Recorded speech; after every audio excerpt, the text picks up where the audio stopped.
सूत जी कहते हैं, ऋषियों, वहां सदा हिमाच्छादित तथा रंग बिरंगे जो दो महान शिखर थे, उनके बीच में एक तीसरा शिखर था जो अत्यंत ऊंचा था। वो बादलों से सदा शून्य रहता था, जिससे उसकी शिलाएं नित्य संतप्त बनी रहती थीं। उस शिखर के नीचे पश्चिम दिशा में वृक्षों के समूह शोभा पा रहे थे। उन्हों के बीच में एक अत्यंत सुंदर विव छिद्र था जो मालती की लताओं से आच्छादित था। उसे देखते ही राजा पुरुवा आश्चर्यचकित हो गए। तत्पश्चात उन्होंने उस विवर में प्रवेश किया। वह मार्ग 400 हाथ एक फलांग तक घने अंधकार से समावृत होने के कारण अत्यंत संकटमय था। उस 400 हाथ की दूरी पार कर लेने पर राजा ऐसे स्थान पर पहुंचे जो अपनी कांति से ही उद्भासित हो रहा था। वो स्थान ऊंचा, अत्यंत गंभीर और गोलाकार था तथा 1 कोस के विस्तार वाला था। यद्यपि वहां न सूर्य तपते थे न चंद्रमा ही विराजमान थे, तथापि वो दिन की भांति रात दिन प्रकाशयुक्त बना रहता था। वहां एक सरोवर भी था जो सुवर्ण, चांदी और मूंगे के समान रंग बिरंगे वृक्षों से सुशोभित था। उन वृक्षों में नाना प्रकार के मणियों के सदृश परमोत्कृष्ट कांति से युक्त फूल खिले हुए थे। उस सरोवर के चारों ओर शिलाओं की वेदी बनी हुई थी। भूपाल, उस सरोवर में विभिन्न प्रकार के कमल खिले हुए थे,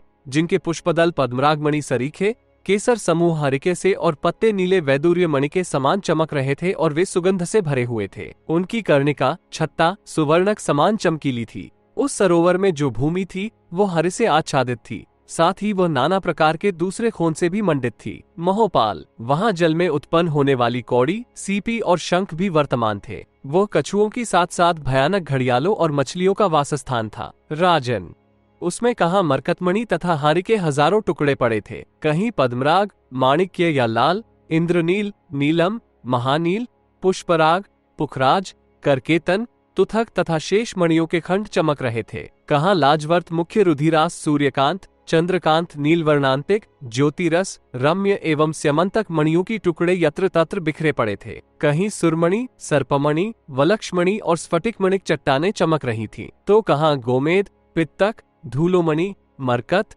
वैदूर्य, सौगंधिक, राजमणि, होरा, मुख्य तथा ब्रह्मणि के खंड दृष्टिगोचर हो रहे थे।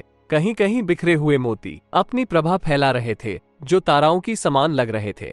उस सरोवर का जल कुछ गुनगुना गर्म था जो स्नान करने से ठंड को दूर कर देता था। उस सरोवर के मध्य में वैदूर्यमणि की एक सुंदर शिला थी। राजन, उस रमणीय शिला को महर्षि अत्रि ने अपनी तपस्या के प्रभाव से निर्मित किया था। वह 800 हाथ 2 फलांग विस्तृत एवं चौकोर थी। राजेंद्र, उस मनोहर द्वीप में सारा प्रदेश बिलद्वार के समान स्वर्णमय था। 10-21 राजन, उस शिलातल पर एक रमणीय पुष्करिणी पोखरी थी जो चौकोर, मनोमोहिनी तथा आकाश के समान निर्मल थी। वो अत्यंत शीतल एवं निर्मल जल से परिपूर्ण तथा कमलों से सुशोभित थी। उसका वह जल सुस्वादु, पचने में हल्का, शीतल और सुगंधयुक्त था। वो जैसे गले को कष्ट नहीं पहुंचाता था, उसी प्रकार कुक्षि को भी वायु से परिपूर्ण नहीं करता था, अर्थात वायु विकार नहीं उत्पन्न करता था, अपितु शरीर में पहुंचकर परम तृप्ति उत्पन्न करता तथा महान सुख पहुंचाता था। उस पुष्करिणी बावली के मध्य भाग में महर्षि अत्रि ने अपनी तपस्या के बल से एक महल का निर्माण किया था। वह सुंदर प्रासाद चांदी का बना हुआ था जो चंद्रमा की किरणों के समान चमक रहा था। उसमें सभी प्रकार के रत्न जड़े गए थे तथा भीतर प्रवेश करने के लिए सोने की सीढ़ियां बनी थीं,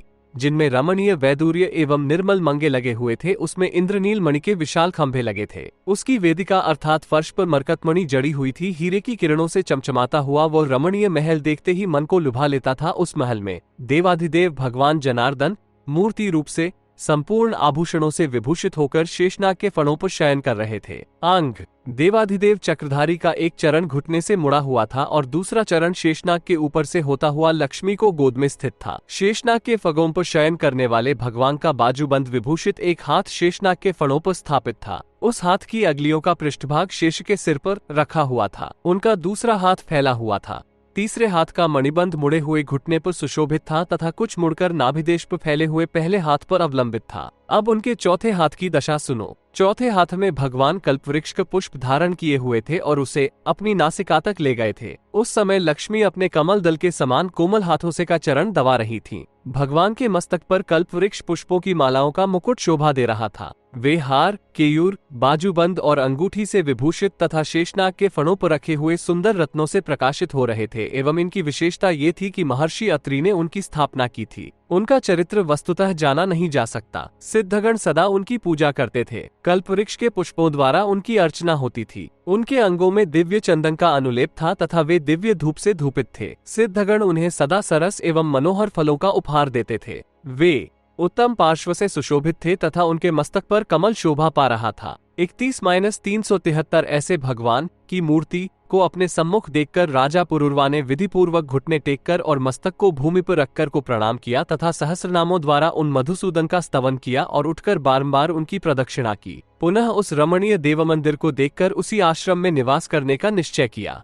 तत्पश्चात उस बिल से बाहर निकलकर वे किसी अतिशय मनोहारिणी गुफा का आश्रय लेकर नाना प्रकार के पुष्पों, फलों, मूलों तथा गोरसों द्वारा भगवान मधुसूदन की पूजा करते हुए वहीं तपस्या में संलग्न हो गए। वे नित्य त्रिकाल स्नान तथा अग्निहोत्र करते थे। वे नरेश सभी प्रकार के आहार का परित्याग कर सदा उस देववापी पोखरी के जल से ही प्राणों की रक्षा करते थे। राजा बिना बिछौने के हो गुफा में शयन करते हुए समय बिता रहे थे। यद्यपि राजा ने भोजन करना छोड़ दिया था और केवल जल पर ही निर्भर थे, तथापि उन्हें किसी प्रकार की ग्लानि नहीं होती थी। प्रत्युत उनका शरीर अद्भुत तेजोमय हो गया था। इस प्रकार राजा पुरुरवा ने तपस्या में दच्चित होकर सदा देवश्रेष्ठ भगवान विष्णु की पूजा करते हुए दुख की कुछ भी परवाह न कर उस स्वर्गतुल्य आश्रम में कुछ काल तक निवास किया।